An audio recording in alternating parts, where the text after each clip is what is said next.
What your name mean to you? Your name don't mean to you. Spider-Man does it again. Let's go.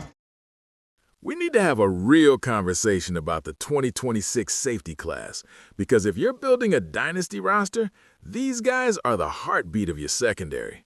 We're hunting for the traits, the range, and that pure football IQ that translates into a decade-long starter. Starting to count down at number 5, we have Bud Clark from TCU. If your league rewards big plays, Clark is a lottery ticket that's already hit. We're looking at a premier ball hawk who finished his career with 15 interceptions and 21 pass breakups. He plays with the sticky hands of a wide receiver and a big second gear that lets him recover even when he's caught out of position. Now, the straight talk. He's a 60-year senior, and he's currently listed at 190 pounds on a 6'2" frame. Scouts are calling him a positional tweener because he lacks the bulk to consistently punish runners in the box. He's projected as a day 3 pick, likely going in rounds 4 or 5. But for Dynasty, he's that high upside gamble.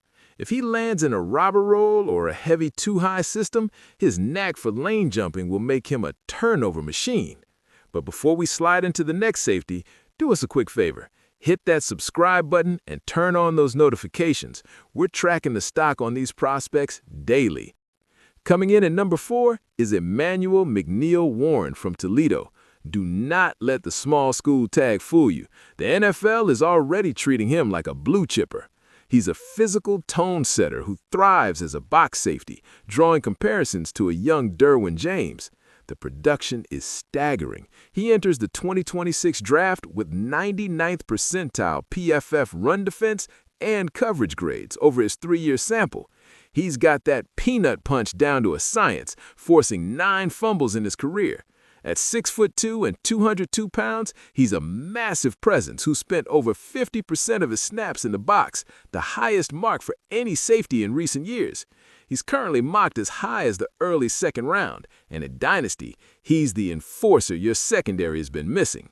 Now, for a player who literally separated himself from the pack at the Senior Bowl, look at Dylan Thieneman from Oregon.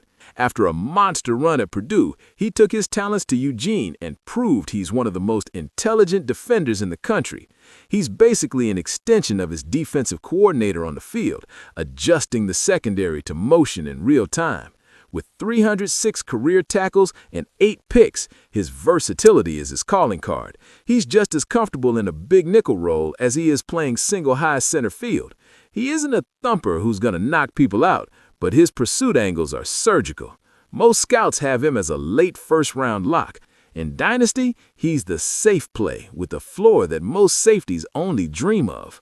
Next up is AJ Haulcy from LSU. If you want a safety who plays like a linebacker, this is your guy. Haulcy is a 222-pound hammer who brings an old-school edge to the secondary. He is a legitimate tone setter who recorded 88 total tackles and 3 interceptions in 2025, actually leading the entire SEC in tackles from the safety position. He's a first-team All-American who proved he could handle SEC physicality after dominant stints at Houston and New Mexico, finishing his college career with a massive 44 starts. He's earned the nickname Mr. Gimme That because of his elite ball skills, and the analytics back it up. He posted an elite 88.6 PFF coverage grade this past season. With 346 career tackles and 10 interceptions, he is the ultimate IDP cheat code. And in Dynasty, he's the enforcer who's going to rack up tackle numbers and disrupt the run game from the jump. But at the end of the day, there's Caleb Downs from Ohio State, and there's everyone else. This is a generational blue-chip prospect who is currently a projected top 10 lock. He just became the first player to sweep the Jim Thorpe and Lot Impact Awards while maintaining back-to-back unanimous All-American status. Downs is positionless in the way only elite pros are. He logged over 250 career tackles and 5 interceptions while playing everywhere from deep safety to the slot. He's a film junkie with a 4.0 grade football IQ, drawing comparisons to Eric Berry for his ability to jump routes before the QB even sets his feet. He led a Buckeyes unit that was #1 in the nation in total defense in 2025. In Dynasty, he's landing spot proof. You take him as early as you can because he's a culture setter who's going to give you elite tackle numbers and lockdown coverage for the next decade. Final thoughts on this group? You have to decide what your roster needs. If you're chasing the generational anchor, you sell out for downs. This class is deep enough that you don't need to reach, but the elite tier at the top is going to be the difference between a playoff run and a rebuild. We appreciate you guys for rocking with us through these rankings. If this breakdown helped you figure out your draft board, do us a favor, hit that like button and subscribe. Drop a comment below and let us know.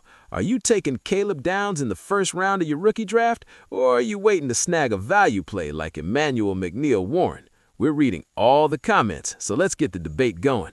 Now, click that video on the screen to watch our next breakdown and keep your draft prep moving. Catch you on the next one. What your name mean to you? Your name don't mean to you. Spider-Man does it again. Let's go!